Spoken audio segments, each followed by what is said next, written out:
Welcome. Nice to see you again, my friend. In today's episode, we will learn Spanish words of Arabic origin with our friend Alberto. Bienvenidos a un nuevo episodio sobre palabras españolas de origen árabe. Aprendamos juntos y descubramos nuevos términos para aumentar nuestro vocabulario. Vamos a empezar. Fakir. Faraón. Jabón. Laúd.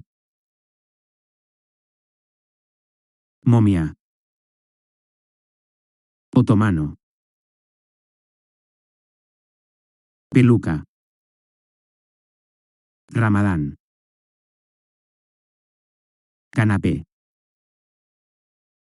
Copto.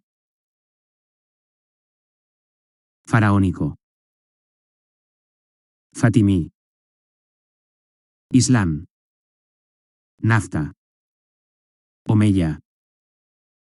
Pato.